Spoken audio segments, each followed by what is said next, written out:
Hí. Na, egyből jobb. Hát február utolsó hetében járunk, hétvégén már vált a naptár márciusra. Körülbelül majdnem egy hete tudja csinálni a nap azt a tevékenységét, amit most is éppen nagyon-nagyon profin végez, úgyhogy ezúton is nagyon szépen köszönöm neki a hosszú szürke és ködös és nagyon hideg és havas tél után. Úgyhogy úgy döntöttem, hogy én is lassanként előbújok a fedezékemből, és elkezdek megint videókat gyártani, mert az időjárás most már alkalmas a hajós programokhoz. Hát igazán mára is egy hajós programot hoztam nektek. Itt bújik mögöttem, figyeljétek! Egy Roto 450 Family kishajó. Hát most mi érdekes van ebbe, aki nézi és követi a csatornát, az már szerintem látott bőven videót ezekről a hajókról, de ilyet szerintem még nem csináltam.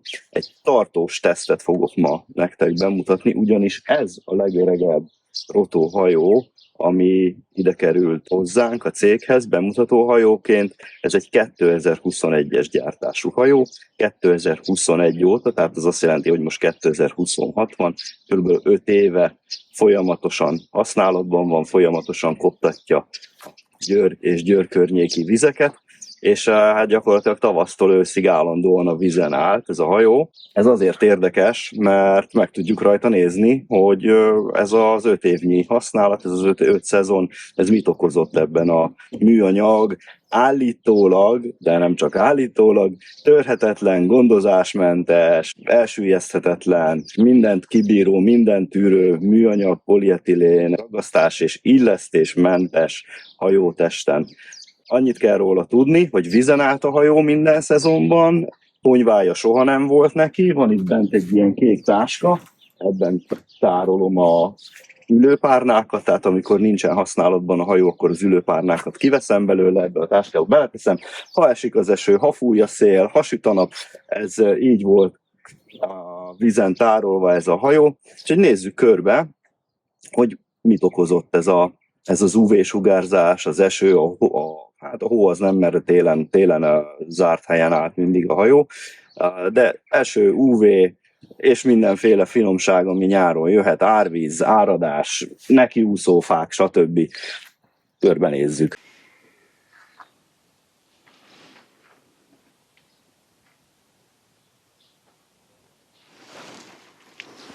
Nos, az első, ami szembetűnő lehet egy ilyen használt műanyag hajón, ugye ennek a műanyagnak a tulajdonsága az az, hogy eléggé puha, ettől is törhetetlen, tehát nem, hogyha külső erős behatás éri, akkor nem elpattan, hanem szépen idomul a behatáshoz, majd utána visszanyeri az alakját. Ebből következik az, hogy azért így a kikötésnél előfordul, hogy itt-ott neki megyünk vele a stégnek, vagy ennek-annak, amihez éppen ki akarunk kötni, és akkor ilyen kis apróbb karcok keletkeznek. Figyelj, mindjárt mutatom majd, hogy ezzel mit lehet csinálni. Ha van egy üvegszálas hajód, és ilyen sérüléseket találsz rajta, ott általában nem is ilyen a sérülés, hanem lepattan a gél, egészen beszokott menni az üvegszálig, akkor, hogyha ügyes vagy, akkor fogod, kicsiszolgatod, lefújod, legélezed, azt a gélt, azt megint felcsiszolod, felpolírozod, és akkor szép lesz a hajód. Ha nem vagy ügyes, vagy nem áll rendelkezésedre a megfelelő felszerelés, ahhoz, hogy ilyen dolgokat csinálj, visszaveszem a szememet, mert ha hunyorgok össze-vissza. Szóval, ha nem vagy ügyes, és nem áll rendelkezésedre ilyen felszerelés, akkor elviszed egy szakihoz, aki felpolírozza neked, megcsinálja, kijavítja, stb. Nemrég vittem el egy 6 méteres üvegszálas hajót, külső-belső rendberakás, néhány géllepattanás, egy-két régi csavarhelynek az eltüntetése, polírozás, szépen kifényesítve a hajó, 800 000 forint. Na most, ha van egy rotóhajód, akkor fogsz egy hőlégfúvót, ez 5000 forintért beszerezhető körülbelül egy gagyi. Ha egy kicsit profitba akarsz, akkor mondjuk legyen 15. Ezt így beindítod.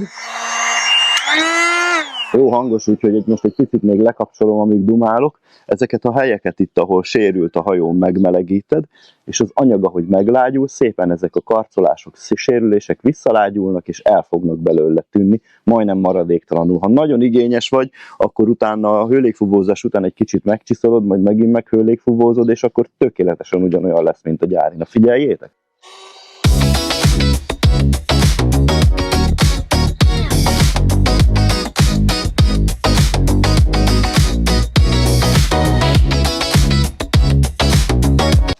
egy jó nagy karc, ez gyakorlatilag teljesen visszaidomult az anyagba. Azt nem mondom, hogy teljesen eltűnt, tehát ezen még azért lehetne itt dolgozni, de gyakorlatilag ez így már tökéletesen jó.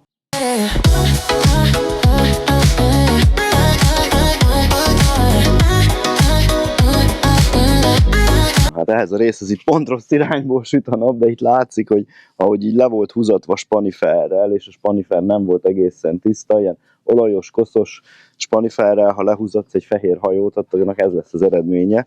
Azért megfogja a hajó anyagát, a hajótestet a spaniferről lekerülő szennyeződés. Ezt egészen egyszerűen meg lehet oldani ezen a hajón, ennek a tisztítását. Itt mutatok még egy helyet, talán itt jobban látszik, mert erre az oldalra nem úgy süt a nap.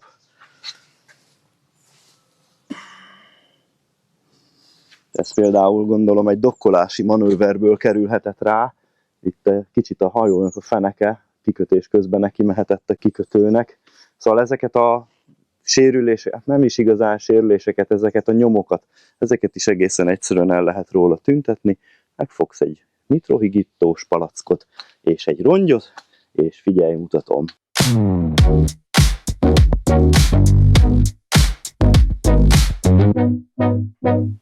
Tadá! Eltűnt. A nitrohigittót az tökéletesen bírja ez az anyag, ugyanis elmondom a titkot, a nitrohigittó pontosan ugyanilyen HDPE, tehát ilyen magas sűrűségű polietilén palackban található.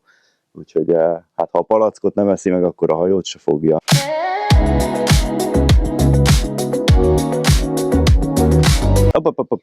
Álljunk csak itt meg egy pillanatra. Na hát, ami például nem a hajó hibája, hanem a kereskedelemben kapható silány minőségű hajózási felszerelések és termékek hibája. Hát például most ez itt egy duda, ha esetleg valaki nem ismerné föl. Hát ez fehér volt, amikor beépítésre került. Most az UV megette rajta a műanyagot, ilyen szépen megsárgult, ugye ABS-ből van ez a duda, ez egy fröccsöntött ABS. Hát azt nem igazán értem, hogyha valaki hajózásra szán egy terméket. Mi az égér nem gyártja olyan műanyagból a termékét, ami bírja az UV-t. Tehát ez egy kívülre felszerelhető duda, hangjelző berendezés, kürt, itt van kívül, eszi a nap, folyamatosan éri az UV, és 5 év után így néz ki, 10 év után ez így le fog innen málani. Tehát ez annyira el fog öregedni, annyira szét fogja enni az UV-sugárzás, hogy ez gyakorlatilag max 10 év, és akkor így szépen így elporlad. Tehát nem igazán értem. Nos kérem, körbeértünk a hajón, nagyjából bemutattam mindent, szerintem mindent, ami egy ilyen műanyag hajótestet érhet, tehát elszíneződések, a kikötésekből fakadóan, illetve apró sérülések a dokkolási manőverek következtében, vagy esetleg szállítás, tárolás következtében. Ezeken kívül gyakorlatilag nem nagyon sérülnek ezek a hajók. Láthatjátok, a színét azt megőrizte, nem ette meg az UV, nem kezdett el sárgulni. Ha ezeket az apró sérüléseket rendesen, precízen elkezdeném lejavítani, kicsiszolni, visszahőlégfúvózni, ezt a hajót én szerintem újnak el lehetne adni. Nem nagyon használódnak el ezek a rotóhajók, nem látszik meg rajtuk a használat. Ez egy olyan választás, olyanoknak nagyon jó választás, akik hajózni szeretnek, nem hajót karbantartani, hajót ápolgatni, hajóval bíbelődni, hanem csak lerakják, ott van, ki van kötve a kikötőhöz, és akkor amikor hajózni kell menni, akkor úgy beleugrasz, beindítod, adsz neki egy gázt, és megy. Aztán a szezon végén megfogod, egy magas nyomású mosóval az egészet kimosod, egy autómosóban kb. 1500-2000 forintból, és kész, ennyi a hajó karbantartás. Ha nagyon igényes vagy, akkor ezeket az apró karcokat, ahogy mutattam, hőlégfúvóval eltünteted, illetve a színeződéseket, a festéknyomokat, a olaj meg alganyomokat nitrohigittóval fogod és letörlöd, és kész. Nos, szerintem csomagoljuk össze, vigyük le a vízre, aztán menjünk vele egyet, megnézzük a Mosoni Dunát, van egy kis áradás odakint a Dunán, megjött a jó idő, leért a hegyekből a hólé, úgyhogy egy jó kis áradásos hajózásra invitálnálak benneteket a következő részben. Gyertek velem!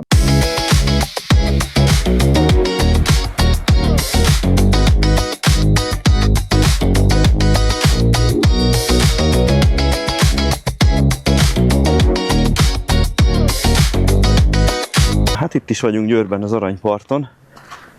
Azért jó ilyenkor árvíz idején hajózni Győrben, mert amit itt mögöttem láthattok, a sólya ilyenkor használható, nem kell ott arrébb a homokban meg a dzsuvában próbálkoznom a sólyázással, ilyenkor egy sima személyautóval is le lehet rakni a hajót, úgyhogy most csak a kisebbik verdával jöttem, nem kell terepjárózni, itt össze-vissza. Hát ebben a vízállásban lehet itt jól sólyázni, de ilyen vízállás az sajnos nincs mindig. Most kihasználom, ledobom a hajót, rakok bele párnákat, ledobom, aztán megyünk egy kört, nézzünk egy kis sebességtesztelgetést, megnézzük mi a helyzet a környéken, hogy állnak a kikötők az árvízben, stb. De hát ugye a fő szempont a mai videóban az, hogy ezt a kis hajót egy kicsit leteszteljük, megnézzük, hogy mit tud, mit teljesít így 5 év után ezzel a 20 lóerős Mercury motorral. Na gyertek!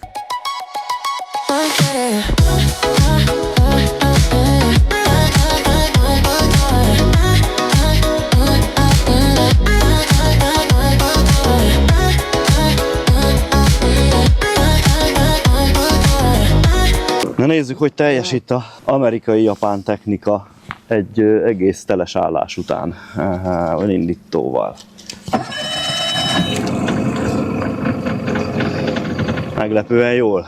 Föl kell csak pumpálni az üzemanyagot, és akkor egyből pöcre indul. Na, hadd szóljon!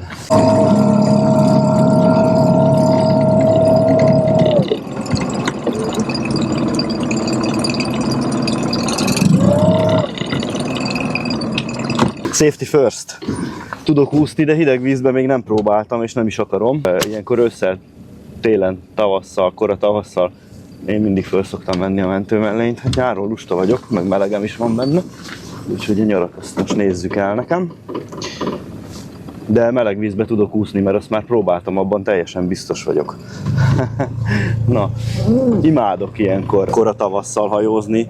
Tudjátok miért? Nézzétek csak a vizet, ott a motor mögött például jól látszik.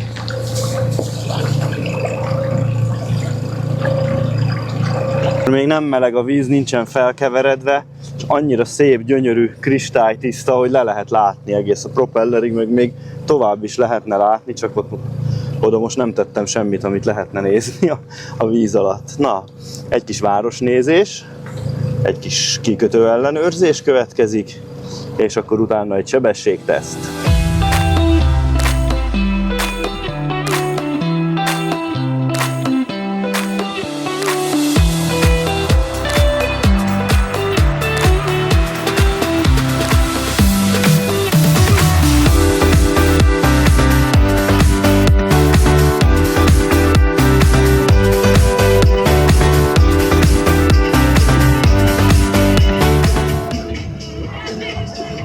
Beleértünk a teljes kávéba, rába, amikor áradás van, akkor mindig ilyen teljes kávé színnel csordogál, főleg amikor elkezd apadni, és már a Mosoni Duna nem duzzasztja vissza. Ó, és nézzétek csak, mi mellett haladunk el.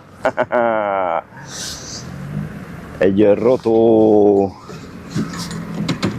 Jaj, közben navigálnom is kéne. Egy Roto 530 Hydra.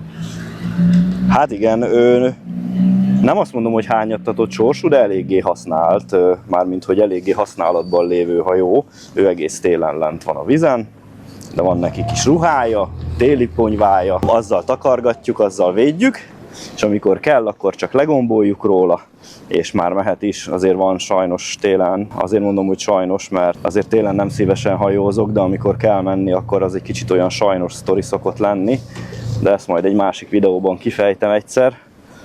Szóval, hogyha kell menni, akkor tadá!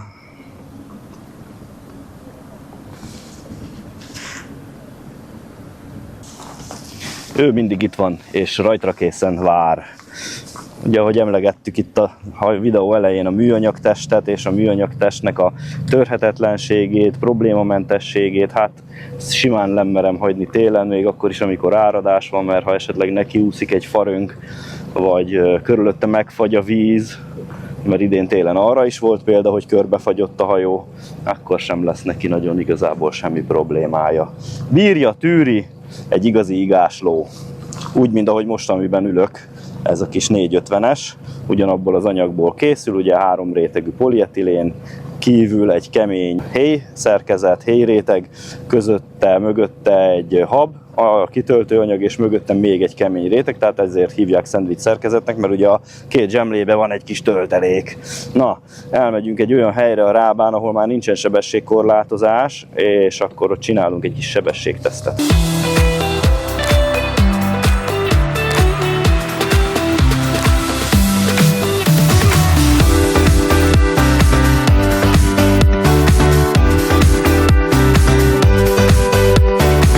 Lesz mit takarítani a vízügynek. Itt a Radó-sziget csúcsánál, a kisebbik ágnak a befolyásánál mindig, amikor áradás van, itt mindig így beszokott állni, és fönnakadnak az uszadékfák. Legalább jó helyre költik a pénzünket, amit befizetünk a vízterületbérlet után a kikötőkkel kapcsolatban.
Sebességtesztről jöjjön a konklúzió, bár ti is láthattátok, mert ugye rögzítettem a telefonnal a GPS sebességmérős applikációnak a képernyőképét. Egy picit erősebb, mint a Suzuki motor, amit ősszel teszteltem. Biztos láttátok ti is a videót, ha nem, akkor ide valahova fölteszem a sarokba, kattintsátok meg. Egy 20-ról 40 lóerőre motorizálás volt, egy 20-as Suzuki került le arról a Roto 450-ről, és egy 40 lóerős motor került rá föl. Tehát annál a motornál egy lehelletnyivel egy kicsit jobban teljesít a Suzuki-nál a Mercury, de hát ez annyira nem is volt titok, a Mercury több köbcenti, tehát nagyobb nyomaték. Egy picit mindig mondják, hogy a Suzuki állítólag 18 lóerős, a Mercury, meg Honda, meg Yamaha, meg ezek azok ilyen 20-22 lóerő körül tudnak. Hát nem tudom, én még mérőpadon soha nem mértem meg, bár így a víz azért az így magáért beszél, ez a víziteszt.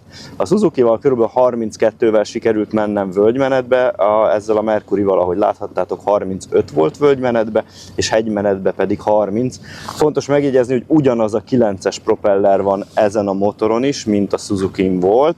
Tehát ugyanaz az emelkedés, ugyanaz az átmérő. Én ugyanannyi kiló vagyok, ha minden igaz, bár lehet, hogy télen egy picit szedtem föl.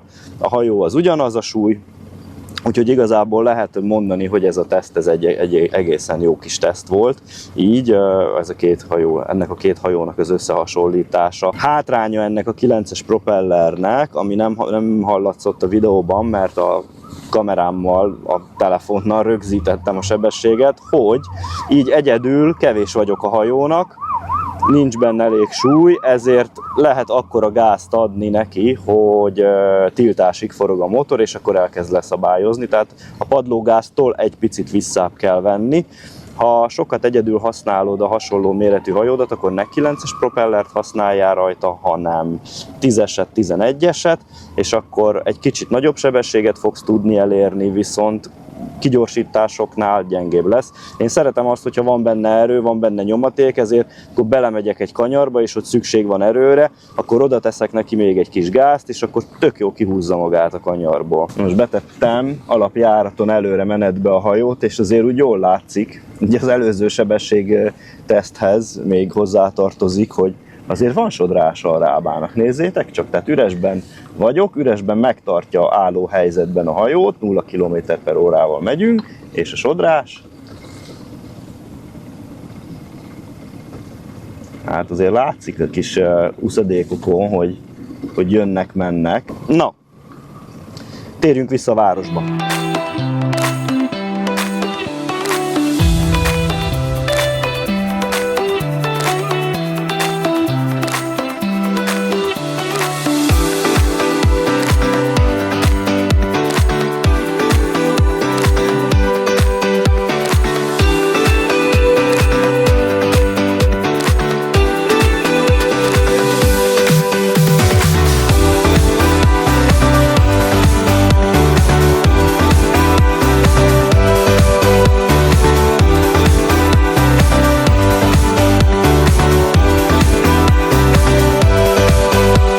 Visszaértem a Mosoni Dunára, egy kicsit szebb a környezet, ahogy az elején elmondtam, a víznek a színe is nem a csoki tenger, mint a Rába.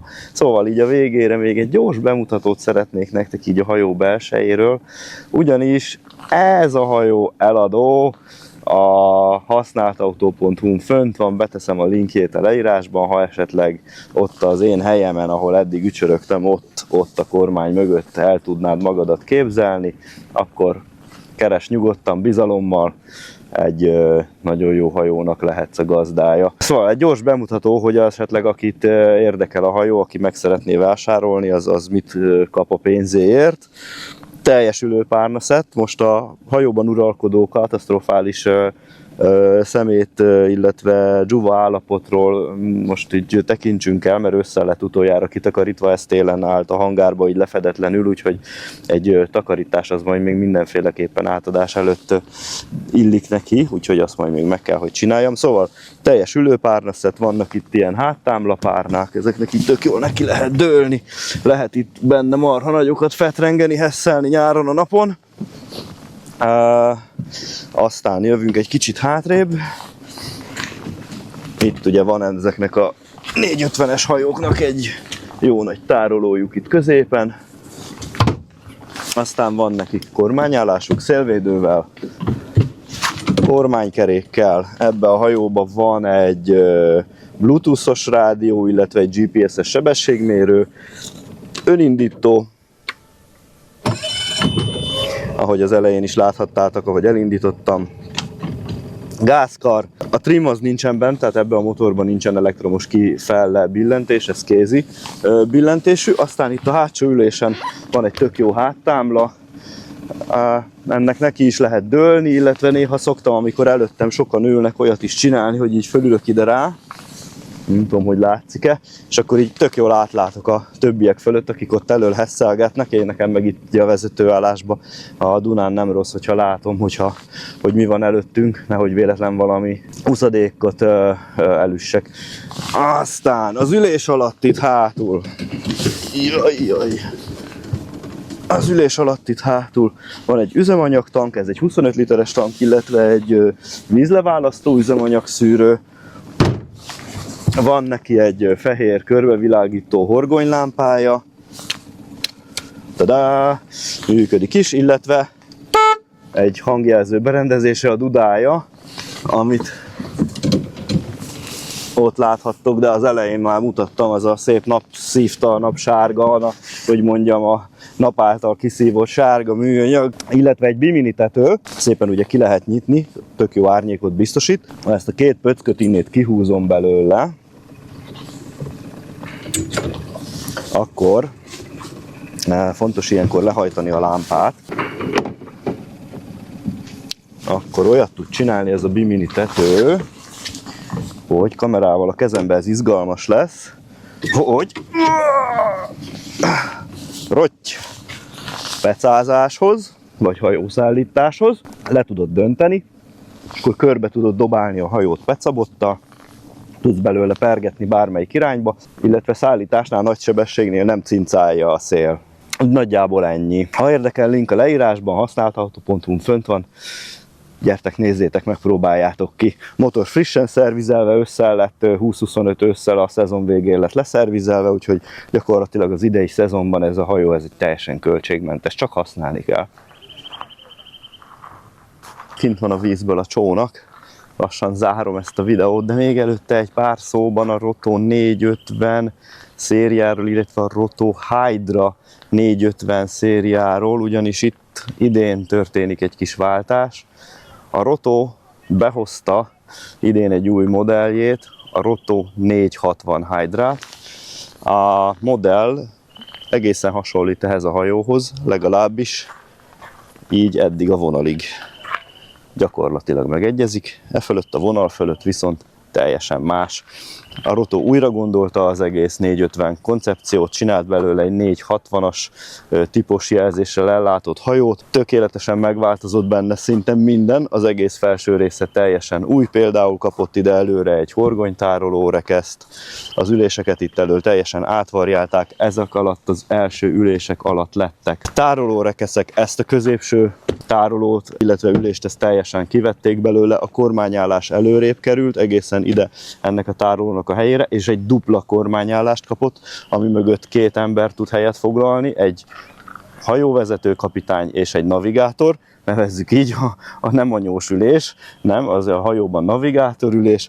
A navigátorülés és a kapitányülés egy marha jó megoldást kapott, előre-hátra lehet húzni az egész ülőpadot, illetve a háttámláját is lehet dönteni, forgatni előre-hátra, tehát ki tudsz itt hátul alakítani egy ilyen jó kis összeülős, kártyázós, iszogatós kis részt a hajóban, hogyha előre tolod az ülést, és meg hátra előre fordítod a háttámláját, de raktam erről föl egy csomó videót a csatornára, nézzétek majd meg tavasszal remélem már érkezik hozzám is az első ilyen Hydra 460 modell, és akkor majd arról is lesz egy tesztvideó. Szóval vissza a lényeghez, Roto kivezeti a 450 Family-t, tehát ez a hajó, ez gyakorlatilag megszűnik, ilyen hajót már többet majd nem lehet vásárolni, ez is az eladás oka, ugyanis ez egy bemutató hajó volt, most már nagyon nem tudok rajta mit bemutatni, mert ez a hajó idéntől megszűnik, ilyet már nem lehet majd rendelni, 460-asat lehet rendelni, illetve a 450-ből megmarad a fishing és a rescue, tehát a mentőhajó verzió, illetve a horgászhajó verzió, viszont a Family az teljesen kivezetésre kerül, és csak 460 Hydra Family hajót lehet majd ezek után vásárolni.